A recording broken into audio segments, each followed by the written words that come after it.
Yes, I know this is a video unexpected, but this is a Piper Doug special production for Father's Day. To all the fathers out there who, whether you sired the child or whether you are raising the child, I tip my hat to you. But most of all, this is to my father, the original big man, Big Davy. So yeah, gonna take a little stroll down memory lane, a little introduction into Piper Doug's dad, and you'll see where Piper Doug gets his work ethic and business acumen. So yeah, just in the middle of doing chores, checking out everybody. Yes, yesterday, well, when you're watching this video, it's out of sequence anyway, but yeah, yesterday, which was Thursday, Friday. Yesterday was Friday, that's right, it was Friday all day. Yeah, we had 3 calves all in one day. Nothing and then 3 all in one day, so that was kind of cool. Hey, Star. So yeah, I'm going to take you on a little journey into meeting Big Davy. So, starting off, Big Davy was born 1941. I'm not gonna give details, but so yeah, I'm gonna start entering pictures.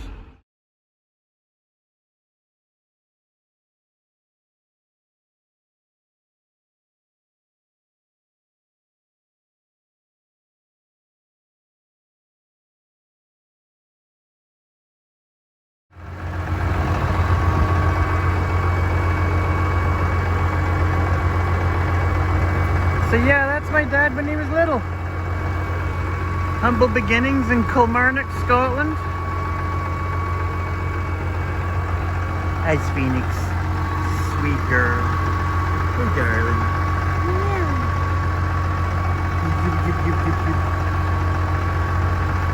Yeah. Oh.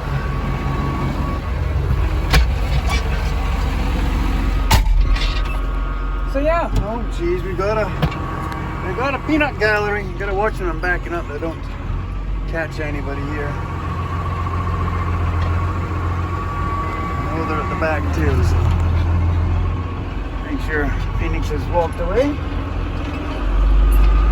So yeah, for those who don't know, Kilmarnock is down near the southwest corner. Sort of halfway, well, south of Glasgow. It was kind of not quite halfway from where we grew up, where I grew up, on the peninsula to Glasgow. Everybody kind of knows where Glasgow is. Glasgow's like halfway up Scotland. So yeah, so one of the pictures was outside my nana's, their post office. So they had a post office, grocery, sort of convenience store type deal. And oh my gosh, I'm drawing a blank here. Dad'll probably fill it in the comment section. So yeah, they had a farm, a dairy farm just outside of the city. And then what ended up happening was there was a bypass for the city and it went right through the farm. So they got given the option to take a sweetheart deal, handshake and all that stuff, and move down to where I was born. But yeah, so got into milking. They had Ayrshires and Friesians and a bit of everything. They had some beef cows too, and then they had a sickness go through the herd, and they had to cull out most of the herd, and then so start from scratch. So they went with pedigree Holsteins. So I think there's going to be some pictures of some show cows and some showing, and then some of the ones when we had our auction from the dairy farm before we moved out here.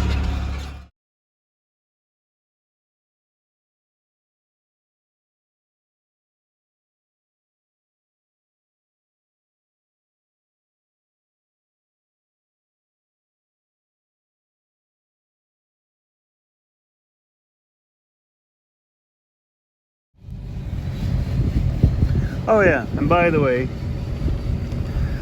as soon as I turned the camera off after the last segment, I remembered the town that my dad's family had their store, the post office in, was Ochiltree. Yes, it's pronounced Ochiltree. So yeah, Dad was a big proponent of young farmers, 4-H for the North Americans. Won a lot of cups, a lot of big accolades, and was also big into entertaining. Played his guitar and had many friends who were all of the same, where they would go to talent nights. And it was quite big back in those days. The into the 50s and 60s, they were doing the talent contests and traveling around. And so yeah, like I said, sadly he lost his father at a very early age and had to step into some big boots to help take over the family farm, help his mum.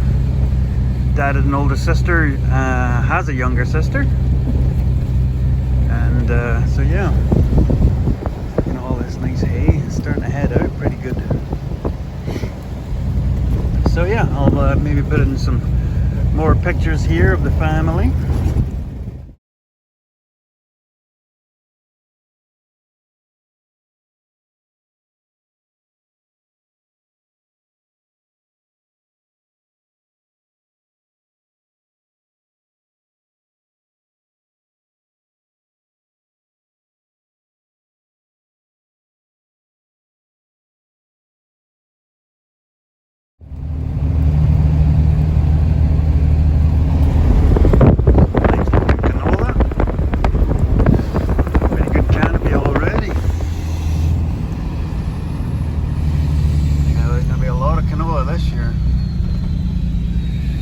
Our North George field that we used to have.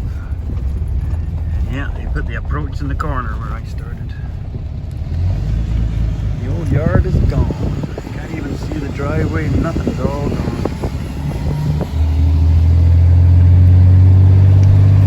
So yeah, oh jeepers, I'm trying to think. I had this all done in timelines.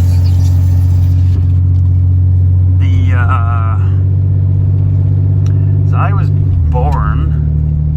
was born in the southwest of Scotland, down at the dairy farm that I grew up in. So they moved there the year before, so that was like 71, I think they moved. So yeah, they were there 25 years.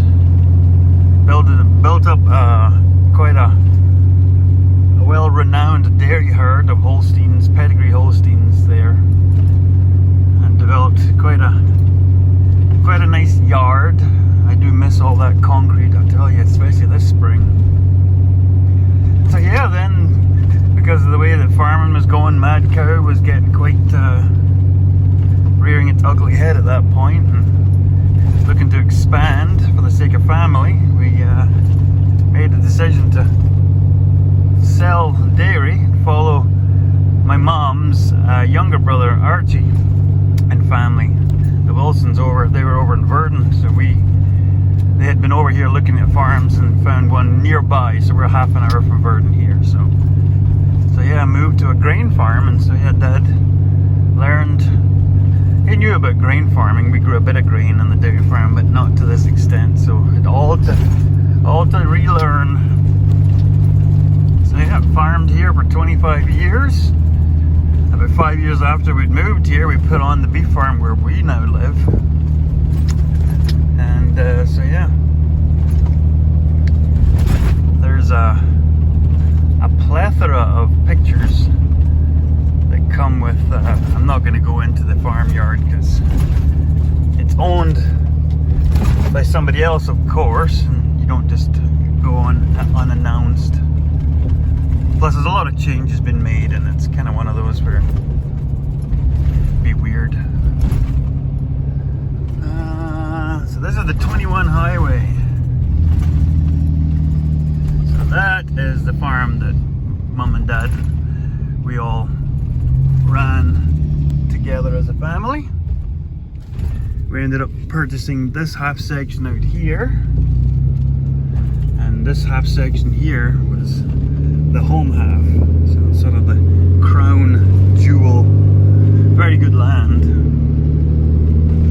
So yeah, we put up sheds and lots of bins, and we put in a dryer, which is no longer there now because the new owner already had a dryer. So yeah, I'll put in some pictures of some of the equipment we used over the years.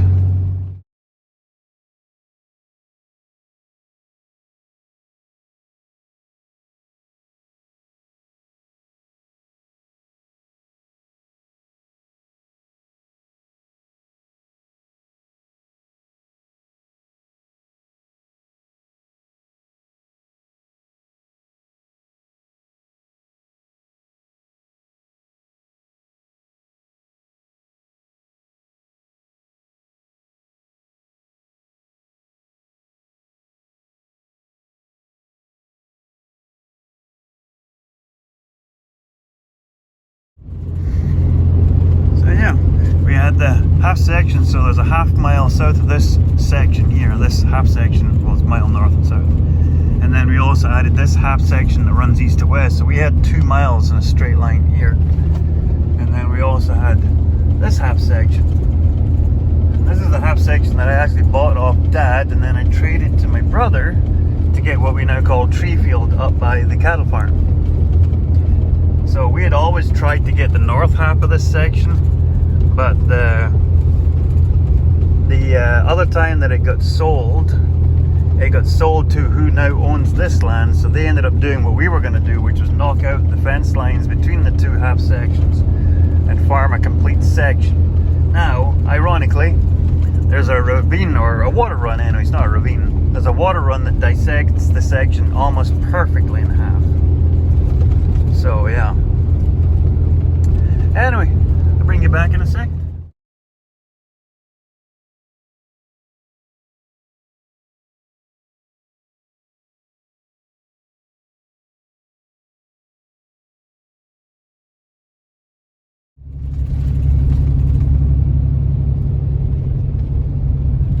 Another one of our fields that we used to have. This was in corn last year.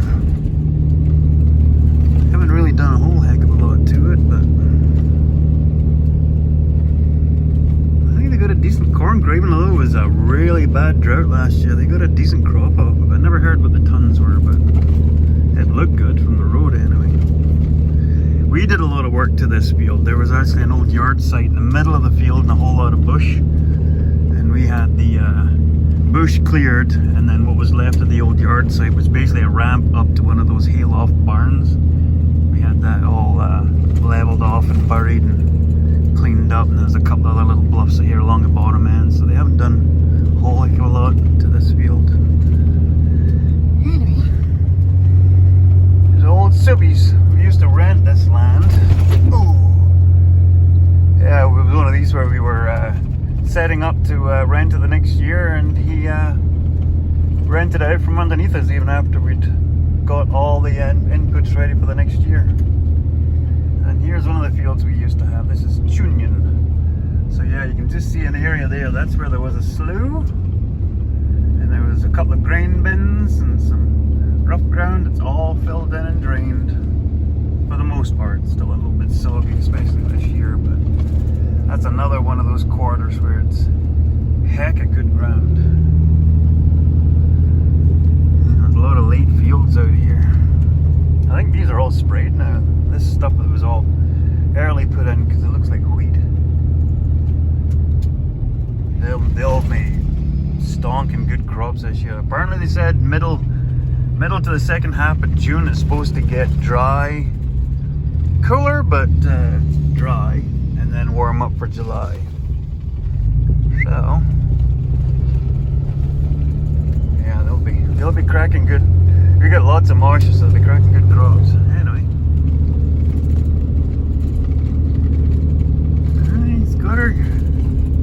Got a good start in this. Oh, a little cedar mist. Oh, jeepers. Looks like we're looks like we're doing wheat this year. That's alright, could do with some wheat straw. Bale up a few hundred bales. So yeah, so there were 25 years where I grew up. I moved here when I was 23, and they farmed here 25 years when they made the decision to retire back to Scotland.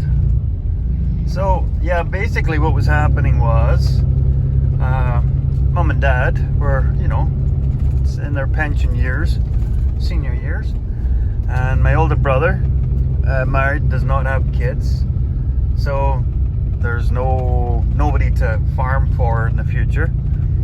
So they decided to sell up their share, and me and Mrs. Piper Doug and our two kids decided, no, we're gonna stick with this. And so yeah, mum and dad retired back to Scotland, to Turnberry, which is near where the farm I grew up, but it's actually near to where dad grew up as well, sort of halfway in between. So it was a nice bit of in between, and I think if I can get any pictures, I'll show you the view from where they're at. Talk about stunning on the coast, looking out at the volcanic rock. For those of you who know about curling, because mum and dad were avid curlers, so was I.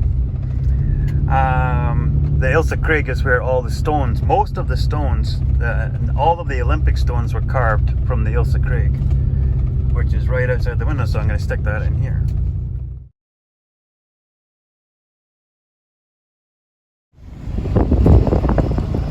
Tree rows. Yeah, still not much sign in the way of, oh, we've got a bit of a Bambi plant out there. Yeah, its average is well up to the knees, if not more. More grass showing up now, which is absolute shock considering it's been in for 3 years. And it was supposed to be a third blend grass. Not a lot of grass. Anyway, so yeah. So I said mum and dad retired back to Scotland. My older brother, I'm the youngest of three, so the middle brother, took his retirement. He now works part-time trucking fertilizer during the busy seasons for red ferns, and he also trucks gravel for friends of his. So yeah. So now you know where I get my passion for farming from. Pardon me. We got those 3 babies processed today, and what a rodeo. Squirt's his baby that was born in the forever pasture, found it out in the main pop, the gen pop herd. It had gone through the fence, come around the long grass, and come into the other field. So that was fun, walking that little beggar. So yeah, so I'm hoping you all have a great Father's Day. Sending all of our love from the Shire to all of you out there, and especially to my dad, the farm grandpa. We're sending you all our love, and hopefully you like farming through the screen here. So, and yes, your old tractor's still in good hands, Dad, and your post bounder, because you bought that one too. Still got some fencing to do in here before we let the cows out, but at least the first paddock, set of paddocks that they get is ready to go for the end of the month, so that's nice. Got all these new permanent fences in, and so yeah, like I said, I hope you all get spoiled, or at least get some form of appreciation on this Father's Day. And for all of you ever wondered, when you drive by and you go, the farm's called the Shire. See if I can do this without crashing. There you go. Now, yes, I am a Lord of the Rings buff, but one of the main reasons that the farm is called the Shire is the dairy farm where I grew up was in Wigtonshire. So that's one of the main reasons why it's called the Shire. And we planted all these trees. So yeah, like I said, thanks for watching. Sending all of our love and appreciation reaching out to all the dads out there, and especially to mine. Speak to you soon. See you in the next video. And